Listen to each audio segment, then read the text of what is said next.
It happened fast, too fast for my mind to fully process. One moment, I was celebrating the $2 million deal that I had single-handedly secured for the company. The next, I was sitting across from my boss, Lawrence, who was staring at me with an almost casual indifference. The sound of the office door clicking shut echoed in my ears as I tried to make sense of what was happening. Lawrence's eyes, behind his expensive glasses, seemed to linger on me, waiting for me to speak, but the words stuck in my throat. The text on my phone was still fresh in my mind. Just a moment ago, I had received a congratulatory message from a client, but now, in this room, the situation felt utterly wrong. The words he spoke hit me like a slap in the face. "You're terminated, effective immediately." His voice was flat, detached. "It wasn't personal," he said, but then he dropped the reason. "You interviewed during your vacation day." I blinked in disbelief. The very same vacation day that I had taken in order to explore a career opportunity, one that had no bearing on the company's success. I hadn't stolen anything. I hadn't betrayed anyone. I had, in fact, brought in the largest deal the company had seen in years. And yet, here I was, facing a termination based on something so trivial. The air in the room thickened, and for a moment, I felt like I was underwater, unable to catch my breath. I had always believed loyalty and dedication would be enough. But this didn't make sense. How could they fire me for something like this after everything I had done for them?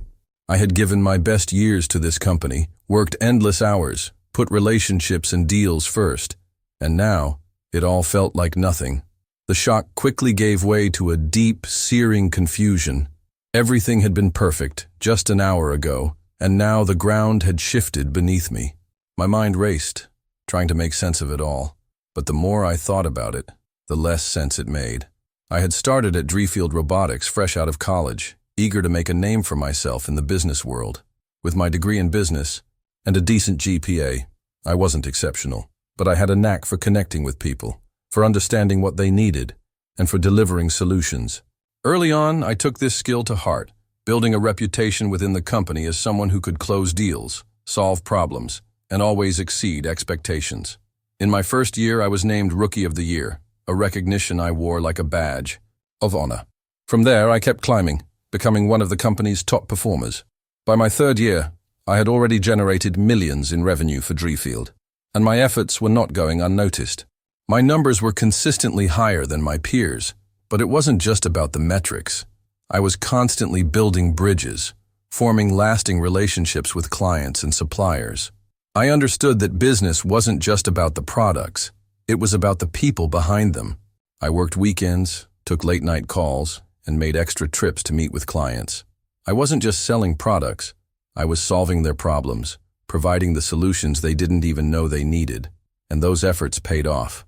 I closed some of the company's biggest deals, including the $2 million Abbott contract, which became the crown jewel of my achievements. I flew to Chicago 3 times on my own dime to secure the deal, something no one else in the company was willing to do. I worked tirelessly to ensure that every detail was perfect, meeting deadlines, negotiating terms, and proving to Abbott that Driefield was the right partner for them. When the deal finally came through, it was a moment of triumph. But that success wasn't just a reflection of my business acumen. It was a testament to the relationships I had cultivated. The trust I had built with my clients and vendors was the real foundation of my success. I knew that no one achieved success alone, and my relationships were my most valuable asset. I was trusted by the vendors to negotiate favorable terms, and by the clients to provide reliable solutions. My clients knew that they could count on me to deliver what I promised. I had built a network, not just of contacts, but of people who relied on me and whom I relied on in return. This mutual trust was what allowed me to close deals that others couldn't. But despite all my success, there was a nagging feeling that something was missing. I had worked hard, gone above and beyond, and delivered results. Yet I was constantly overlooked for promotions, and others with less experience were getting credit for deals I had secured. I had worked with people who had never truly seen my worth. Then, out of the blue, I received an offer from a competitor, someone who recognized my skills and the value I could bring to their team. They wanted me to lead their business development division, A role that would allow me to step up and truly make an impact. It was an opportunity I couldn't ignore, but I needed to know if it was the right fit, so I decided to take a vacation day, just one, to attend an interview. A simple, harmless choice that would soon change everything. It had been a hectic few months. Between the long hours, constant travel, and the unrelenting demands from clients, I was running on fumes. Yet despite bringing in over $2 million new business, I found myself in the same place, overlooked and underappreciated. Promotions that had been promised never materialized, and my requests for a raise were always met with vague responses about budget constraints or company restructuring. It was as though the success I had generated didn't matter, not in the way it mattered for others in the company. I was caught in a loop of never-ending expectations and diminishing recognition. The idea of a break had been on my mind for a while. I had earned every single day of vacation time, but every time I tried to take a step back, there was always another project, another meeting, another deadline. My work ethic had become a double-edged sword. The more I gave, the more the company seemed to expect, and the less they valued it. My health, both mental and physical, was starting to show the strain. So, when the opportunity to interview with Roland Publishing came up, I saw it as a chance to reassess my future. I had been approached by Vanessa Mills, a former client who had moved into a leadership position at Roland. She was well aware of the success I had cultivated in my current role, and she saw potential for me to lead their business development division. The role was promising: better pay, a clear growth path, and a leadership position where my contributions would be recognized. This was everything I had been longing for, an opportunity to take the next step in my career, where my skills wouldn't just be acknowledged but celebrated. The timing seemed perfect. I had worked hard, earned my vacation days, and needed a break. The idea of taking one day to attend the interview didn't feel unreasonable at all. I'd clear out any pressing tasks, make sure things were running smoothly at work, and take this opportunity to explore what else was out there. It wasn't just about the interview. It was about my need for growth, for recognition, and for a role that aligned with my aspirations. I needed to know that there was something better out there, something that didn't just drain me, but valued me. So I made my decision. I would take a single vacation day, attend the interview, and then return to my responsibilities. It seemed harmless. After all, I had earned that time off. What I didn't anticipate was how quickly my world would change in that single, innocent decision. The phone buzzed, an email flashing across my screen, inviting me to Lawrence's office for a brief meeting. My stomach sank. I hadn't been called in for anything positive in a while, but this felt different. I had just brought in a record deal, closed 2 major contracts, and the last thing I'd expected was to be summoned for something as trivial as a routine check-in. I closed my laptop, grabbed my pen, and walked down the hallway, trying to keep the weight of my steps light. As I entered the office, Lawrence was already sitting behind his desk, his fingers pressed together in that classic thinking pose. His well-tailored suit and smug expression made me feel small in comparison, even though the deal I had just closed had earned the company more than most people made in a year. Lawrence barely looked up as I sat across from him, keeping his hands folded, clearly waiting for me to speak. It was clear he had something to say, but nothing could prepare me for what came next. "You're terminated. Effective, immediately." The words felt like a punch in the gut. I blinked, hoping that I had misheard him. I had expected something. Correction about my latest report, or maybe a routine performance review. But this was completely out of left field. "Excuse me?" I stammered, my mind struggling to connect the dots. He looked up, his face expressionless, and continued. "Your interview during a vacation day shows a clear lack of commitment to the company. We need someone who is fully dedicated, someone who's all in. You're obviously not that person." My mind was spinning. A vacation day, something that every employee is entitled to, something I had earned after months of overwork. And this was the reason I was being fired? My heart hammered in my chest. It felt surreal, like I was watching someone else's life unfold in front of me. I had worked so hard, so damn hard. I had brought in millions, delivered the results time and time again, and all it took was one decision, a single interview on my personal time, for it all to come crashing down. It was absurd. It didn't make sense. My pulse quickened as Lawrence continued speaking, his voice cold, his justification shallow. He was listing the reasons why my actions were a betrayal to the company, but I couldn't hear him anymore. I was trapped in a sea of confusion, the walls closing in on me as I fought to maintain composure. Then it hit me, the public nature of the firing. My stomach twisted as I realized that I wasn't being dismissed in private. This wasn't about business. It was about making a spectacle of me. I glanced around, noticing a few of my colleagues peeking over their cubicles, their eyes darting between me and Lawrence. I could feel their gaze, some sympathetic, others with barely concealed curiosity. It wasn't just a firing, it was humiliation. And for a brief, fleeting moment, I considered standing up, shouting, demanding an explanation. But I stayed quiet. It wasn't worth it. I knew better. Understood, I finally said, my voice steady despite the turmoil inside. I stood up slowly, my hands trembling slightly as I gathered my things. A coffee mug, a small cactus that had somehow survived in the office for years. A few pens. I didn't have much, nothing more than a box could hold. It felt absurd to be packing up my entire life into a cardboard box like this. But here I was. As I walked past the stunned faces of my colleagues, no one spoke. Not a word. The tension in the air was thick. There was no applause, no good luck, just silence. I made my way to the elevator, trying to hold myself together. Once the doors closed, I took a deep breath, feeling the sting of my failure settle in. My phone buzzed with a few messages from clients, congratulating me on the deal. I could feel the irony of it all. I had done everything right, and yet I was the one walking out, not them. It wasn't fair.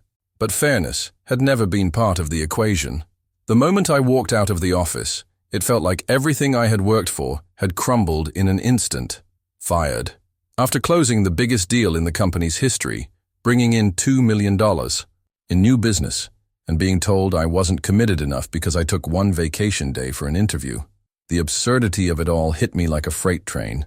I had just helped the company achieve its greatest milestone, and here I was, being kicked out like I had done something wrong. My mind raced with confusion. How could they let me go for such a trivial reason after all I had contributed? News of my firing spread through the office like wildfire. As I packed up my things, I could feel the eyes of my colleagues on me. Some whispered behind their desks. Others pretended to be busy, but no one came forward to offer any support. It was as if my departure was just another business transaction. The few who did approach me seemed genuinely shocked, but remained silent, unsure of how to process the situation. I could tell that most people didn't know what to make of it. The company I had given so much of myself to, and worked tirelessly for, had let me go in the coldest, most impersonal way possible. But for them, it was just another decision to be made, another name on a list. To them, I was already a ghost. As I sat in my car and processed everything, my phone buzzed with incoming messages.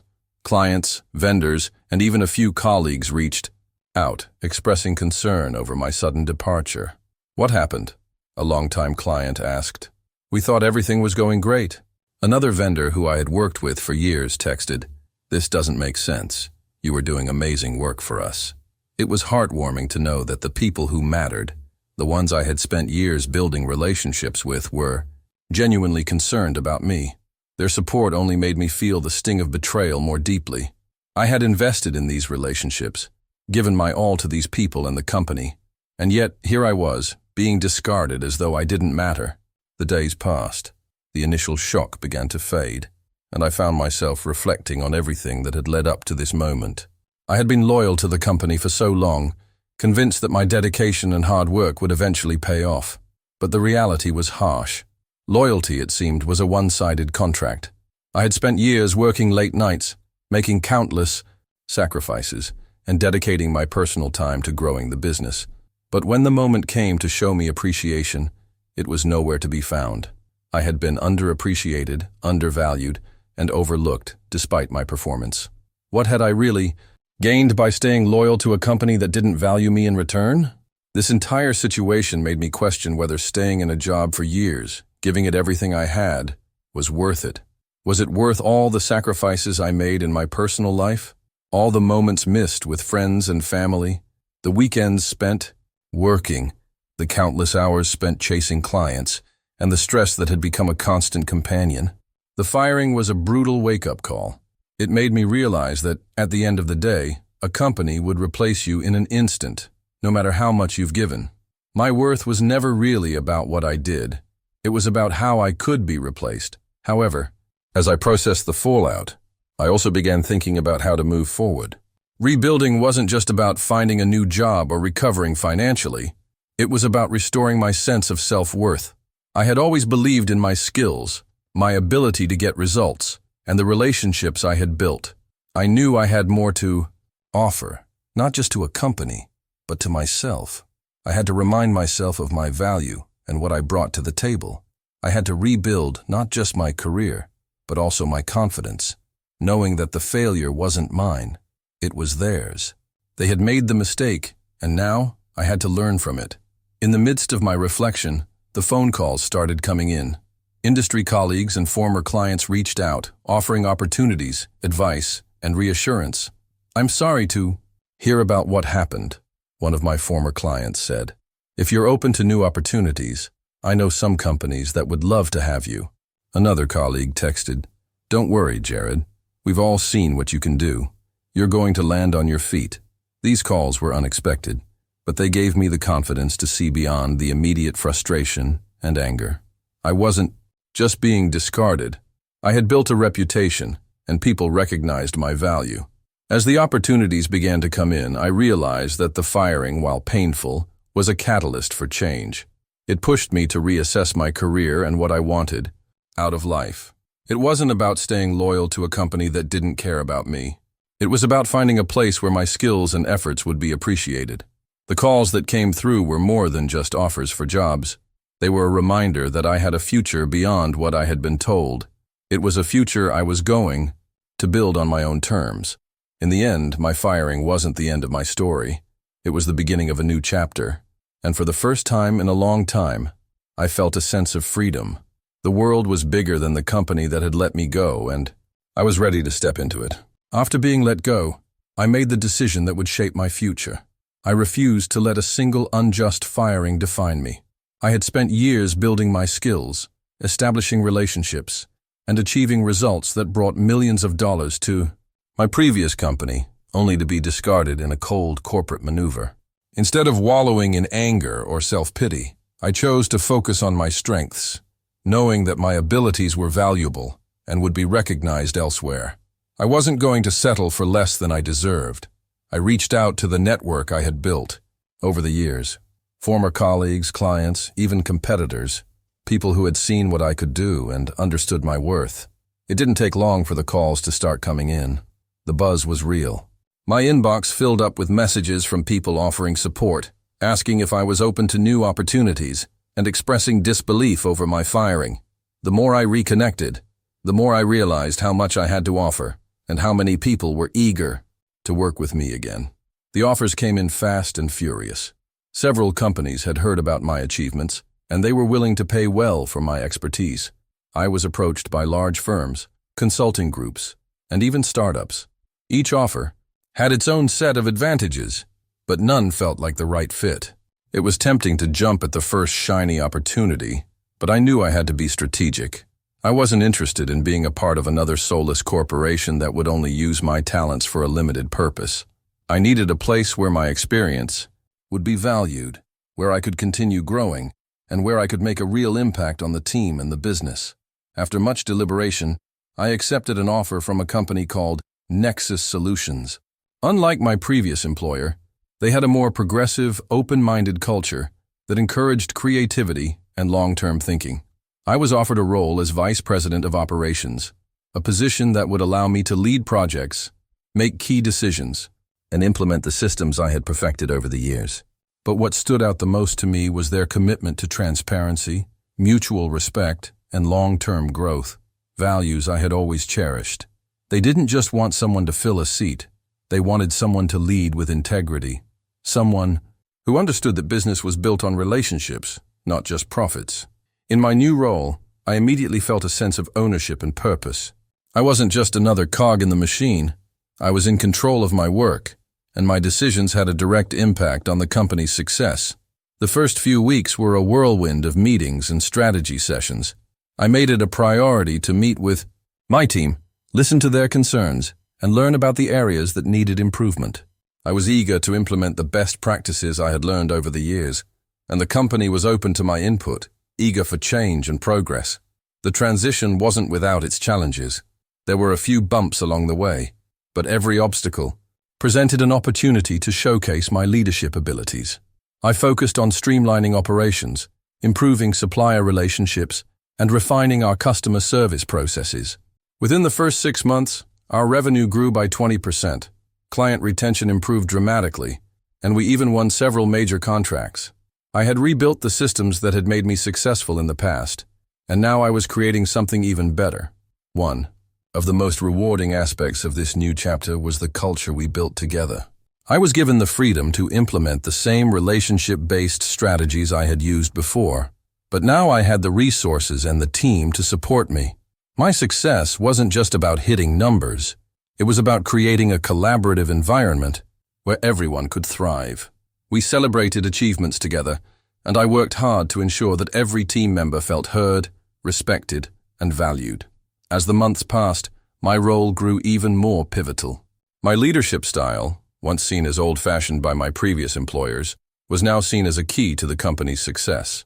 People began to take notice, employees, clients, and industry leaders alike. I was no longer just a hired hand. I was an integral part of Nexus Solutions' future. This wasn't just a job for me anymore. It was a platform to make a real difference. I had found a place where my skills were respected, my contributions were appreciated, and my vision for the future aligned with the company's goals. It was everything I had been searching for. In the end, I realized that being fired was a blessing in disguise.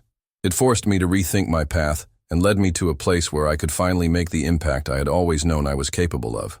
My career had come full circle, and I was no longer playing by someone else's rules. I was in control. And I wasn't just surviving, I was thriving. After I left, the company quickly started feeling the void. The revenue that had once surged under my leadership began to stagnate. What was once a well-oiled machine suddenly seemed to fall apart at the seams. The deals I had worked tirelessly to secure dried up. Clients who had worked with me, who trusted me, now found themselves facing impersonal relationships with new staff members who didn't have the same depth of knowledge or the same personal connection to the business. It didn't take long for the ripple effects to be felt throughout the company. The sales team, which had been performing at an all-time high, began to experience setbacks. New business deals weren't closing and leads weren't converting at the same rate. What had once been a thriving company with a strong market share was now struggling to maintain its foothold. The executives, who had once lauded me for my contributions, now found themselves looking around in confusion, wondering what had gone wrong. There was no one left to pick up the pieces. It became clear. My departure was more than just a loss of a good employee. It was the loss of a core pillar that had kept everything in place. As the weeks went on, the workplace culture began to deteriorate. Employees, who had once been motivated by shared goals, now felt disillusioned. Morale dropped, and the whispering in the halls became louder. Colleagues who had once worked alongside me, who had seen the results firsthand, started leaving or looking for other opportunities. It became clear to everyone that the leadership had made a massive mistake. People didn't leave good companies. They left bad bosses, and they left because they no longer felt valued. My former boss, Lawrence, was now facing the fallout from his decision. Investors who had previously been on his side began to question the direction the company was taking. The metrics they had once celebrated were now slipping, and the results were no longer adding up. They had bought into the vision of a leaner, more efficient company, but instead, they had inadvertently dismantled what had made the business successful. The pressure was mounting, and Lawrence started feeling the heat from the higher-ups. The company's stock began to dip, and it wasn't long before the investors began to demand answers. It wasn't long before Lawrence reached out to me. A message came through one evening, an apology wrapped in a thin veneer of regret. "I may have made a mistake," the message began. He acknowledged the company's struggles and admitted that firing me had been hasty. He mentioned how he could have handled things differently and offered to bring me back into the fold. But by then, it was too late. The wounds were too deep, The trust had been shattered, not just with me, but with the company itself. His words felt hollow. He had made his decision, and the consequences were now plain for all to see. I didn't respond. There was no point. I wasn't interested in going back to a place where my talents had been overlooked and where the respect I deserved had been withheld. I had moved on. I had found a new path, one that didn't include working for someone who couldn't see the value of loyalty, hard work, and true leadership. I had outgrown that chapter of my life, and I wasn't about to go back to relive it. While Lawrence and the company scrambled to salvage what was left, I moved forward, focused on building something better. My comeback wasn't about revenge. It was about creating a future where my contributions were valued and where I could continue to grow. As for Lawrence, the regret was evident in his words, but the damage was done. His inability to recognize the value of the people around him would be his downfall, and no apology could undo the consequences of his actions. The months that followed my departure were transformative. I found myself in a new role, one where my skills, expertise, and leadership were truly appreciated. The company I joined saw the potential I had long known was within me, and it didn't take long for me to start making a significant impact. I was entrusted with building a new division, given the resources to grow it, and empowered to lead a team of bright, ambitious individuals who were just as determined to succeed as I was. I drew upon everything I had learned at my previous company, but this time there was no micromanagement, no unacknowledged contributions, and no toxic atmosphere. Instead, I created an environment based on transparency, respect, and mutual trust. The results were almost immediate. Revenue began to climb, and new business started pouring in. The talent I recruited was top tier, each one driven by the idea that they weren't just a cog in the machine, but a valued member of a team with purpose and vision. As the months passed, I watched my division grow and thrive. We hit targets that were once thought to be out of reach. But it wasn't just about numbers. It was about the relationships I had built. Relationships that allowed us to close deals with clients who were tired of the cold, transactional nature of business. We built something that had staying power, something that was built on the right values and principles. I felt a deep sense of satisfaction, not just from the successes, but from knowing that I had created an environment where everyone could grow. Looking back on everything, I couldn't help but think about how everything had happened for a reason. The pain of losing my job, the shock of being let go after bringing in millions in new revenue. It all seemed senseless at the time, but now I saw it for what it truly was, a turning point. I hadn't needed to stay in that toxic environment. I hadn't needed to prove my worth to people who didn't see it. My success, my growth, was never dependent on that company or those people. It was always in me. Meanwhile, things weren't so great for the company I had left behind. Despite all the promises of innovation and efficiency, the leadership decisions continued to backfire. Clients that had once been loyal started pulling out. The new sales team couldn't replicate the results we'd achieved together, and the business began to feel the weight of poor decisions. Lawrence, the boss who had fired me, was now facing the consequences of his actions. The investors who had backed him were beginning to ask tough questions, and the company's stock, once stable, began to dip as the reality of the leadership. Failure set in. I didn't feel any joy from their struggles. My focus was on my own success. The satisfaction I felt came from knowing that I had moved on and built something even better. I had grown, not just in terms of revenue or job titles, but as a person. I had learned that success isn't just about numbers, or even about the company you work for. It's about creating an environment where you are valued, where you can make meaningful contributions, and where integrity is at the core of everything you do. The lesson was clear. Success doesn't come from just being part of an organization. It comes from finding the right environment where your contributions are recognized and where you are allowed to be yourself. It's about building a future that you control, where you're not dependent on anyone else's definition of your worth. As I moved forward, I closed the chapter on the past with a sense of freedom and satisfaction. I was no longer bound by the constraints of a company that didn't understand me. I had built something that was mine, and that was worth more than any paycheck or title. I realize now that the true value of a person isn't measured by how much they contribute to a company. It's measured by how much they contribute to their own future. And that future, it was brighter than I could have ever imagined. Looking back, I realize how far I've come. The road wasn't easy, but it led me to a place I never would have imagined. I'm in a position where I'm not just surviving, I'm thriving. I've built something real, and most importantly, I've learned to appreciate my own value. The lessons from my past, the hard moments, and the setbacks all served as stepping stones to a brighter future. Today, I'm grateful for the journey. It taught me that the best investments are in yourself, and that everything that seems like an obstacle is often the beginning of something better.